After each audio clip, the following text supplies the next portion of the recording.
Hello everyone, a very good morning, good afternoon, and good evening to all of you. This is your host Vaibhav.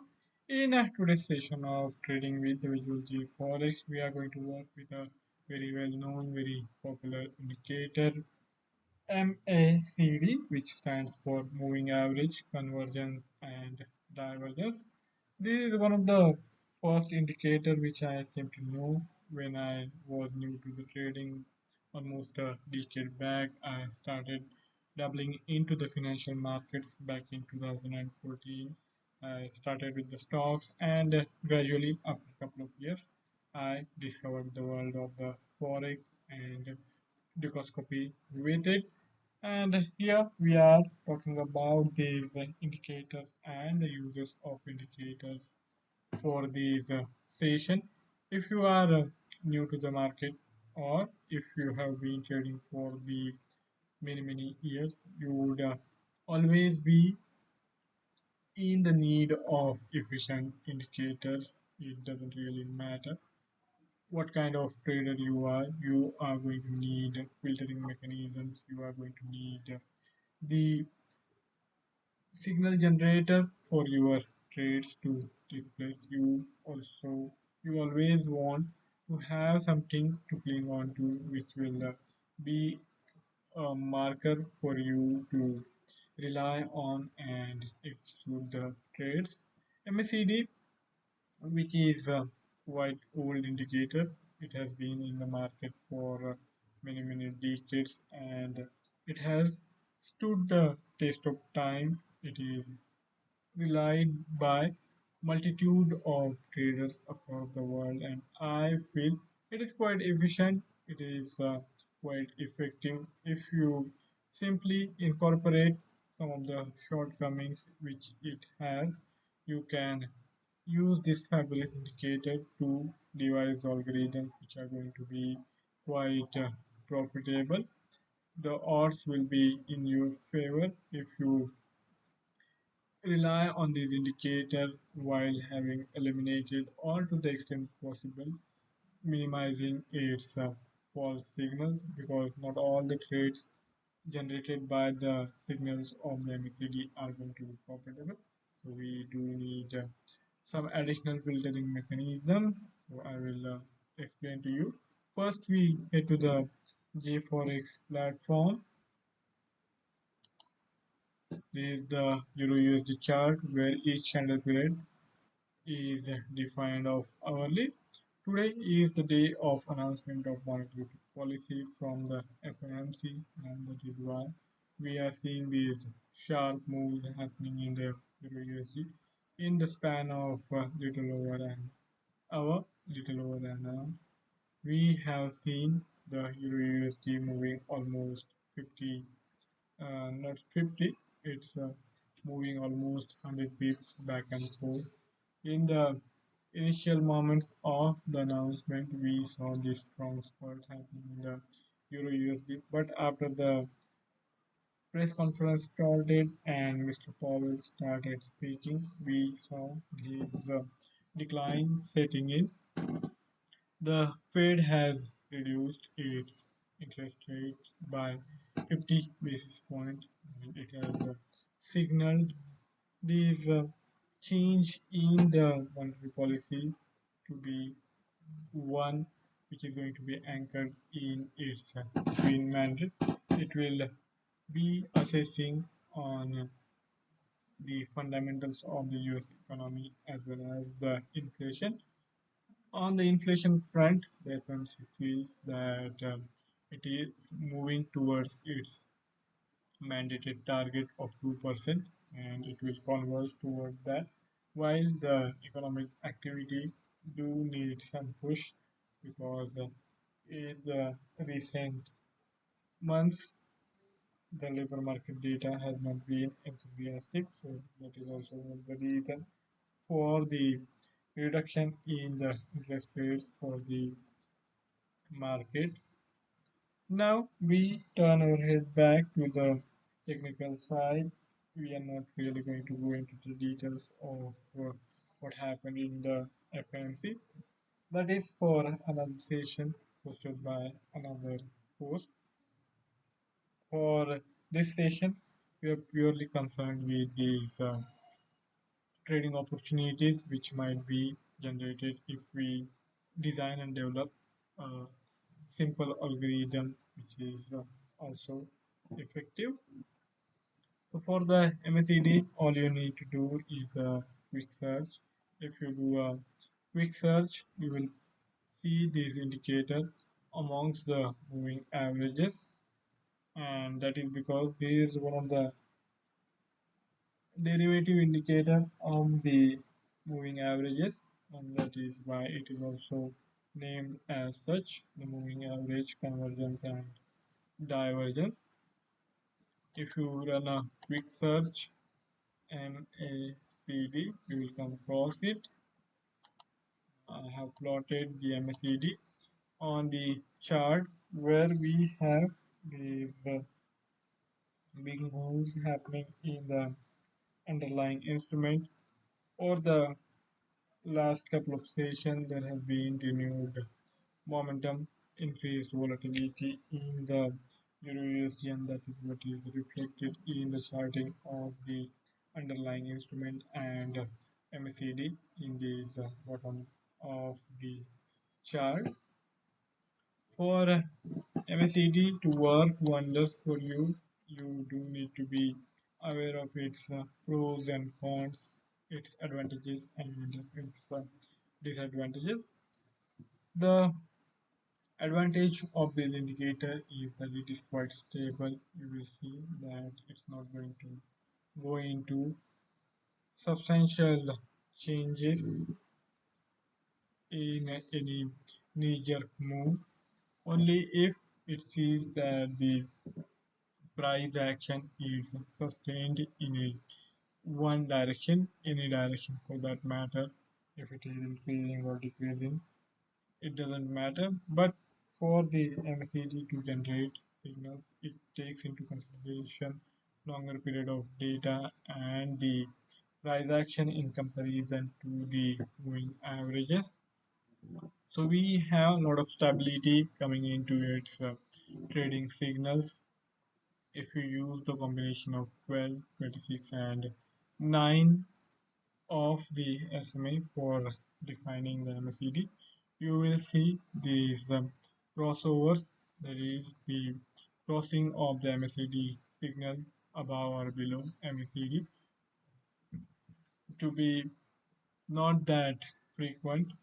Whereas if you plot the stochastic, you would notice that the changes which are generated by the stochastic are quite fast, and in comparison to the stochastic, I sometimes like the MACD, but then you also need to be aware of big events which might cause increased volatility in the underlying instrument and render your earlier generated trade signal by the MACD irrelevant.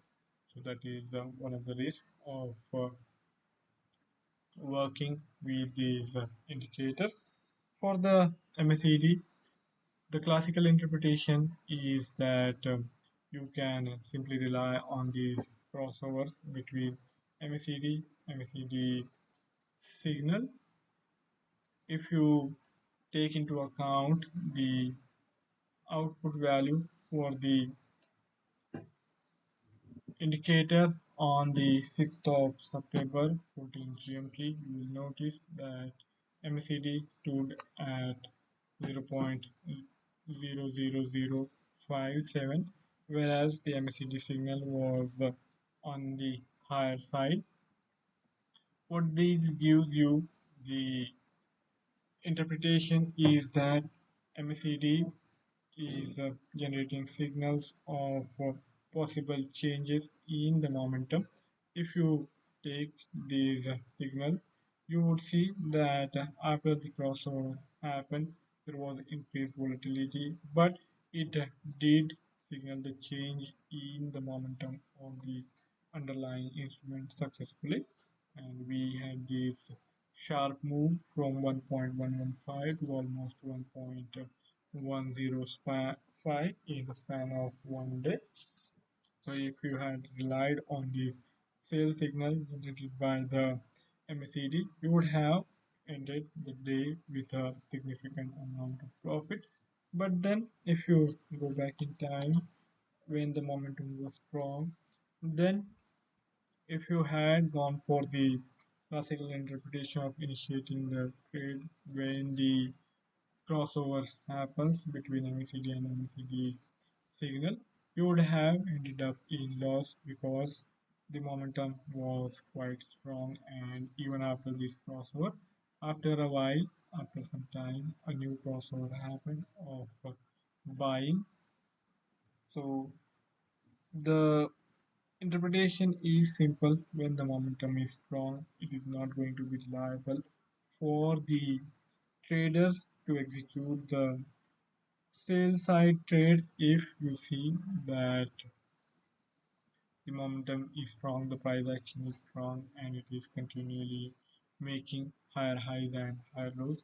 Same applies for the sell side. If you see that the momentum is strong and there is continuous formation of lower lows and lower highs, then it is not really worthwhile to pursue the buying opportunities. Only when there has been considerable consolidation and now it is showing the signs of breakout on either side. I think that is the best possible use of this indicator, which is quite good, which is quite effective. But as is the case with any other indicator, it also has its strengths and weaknesses. So here we dealt with its limitations in the case of a strong momentum. If your underlying instrument is showing strong momentum on either side, it is better to go with the momentum rather than relying on the sell side signal generated by the MACD. And as we have talked about the cons, you will also want to know what are some of the methods which can help us avoid these situation. Here also, as we used for other indicators involving the different underlying instrument, we saw that if you rely on the simple price formation of higher highs and higher lows, you would do well. You will figure out the opportunities to trade while at the same time getting these price formation right. Now for the MACD to work, I think we can add some conditions which will help us weed out the false signals. So here, as is the practice for last couple of sessions where we have been using Minmax for providing clarity on the trading front, I feel we can use the same Minmax indicators for this session, or if you want, even the Donkin channel can also be used for the filtering mechanism of the MACD signals.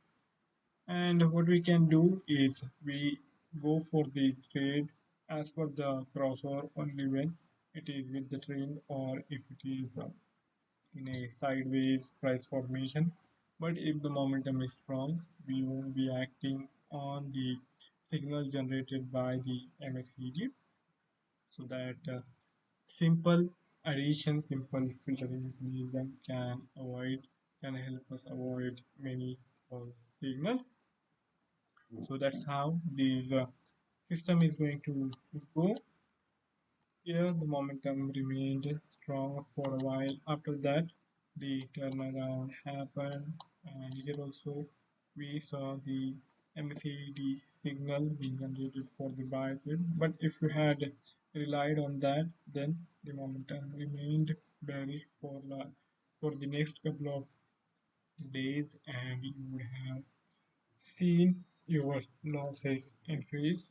That is what I said when I said that the momentum can be strong and it is better to avoid trading against the momentum. when the momentum is quite strong and add some filters. If you have any other option in mind, you can do that as well. The only thing is we want to take advantage of the benefits of the MACD while at the same time trying to minimize the possible hazards. We will add these indicators and the accompanying indicators in the Visual JForex platform over next couple of sessions, and then we will define and design a system. For adding the MACD, all you need to do is go to the moving averages, and here you will find these indicators listed.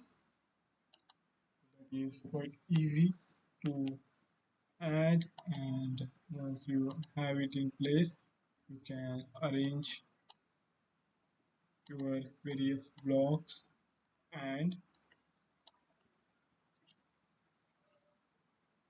define and design the algorithm which is going to be profitable or highly profitable, or with one with the high probability of finding the profitable phase. And if we can test it on the historical platform once we're done with the development, which we will do over next couple of sessions. So now I think it's time for me to sign off for the day. I'll be back tomorrow with the work of building the algorithm. We will start from the scratch, and to the extent possible, we will try to complete the session, complete the MACD framework over next couple of sessions. So thank you all for joining in. Have a fabulous time ahead. See you next time around. And then goodbye.